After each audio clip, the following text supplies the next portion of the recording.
A million years ago, Bob asked this question. I'm back to talk about it. If you're new here, I'm Lieutenant Commander Ray. This is my Star Trek Safe Haven. Let's get into it. Many of you know Neelix is one of my favorite Voyager characters. I think he had some of the best character growth over the series. But the question says, how do I feel about his ending? Do I agree with him being left in the Delta Quadrant? The answer is yes. When we first meet Neelix's character, he's relegated himself to a life of solitude. We know over the course of the series that that's because he has a considerable amount of survivor's guilt.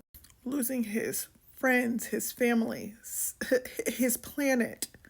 Showing his growth over the years, becoming more comfortable with who he is, his face, to bring him full circle to being able to not only live amongst other Talaxians, but also to kind of be the savior he never got to be when he was away on mission and never got to say goodbye or be a saving grace to the people that he cared about.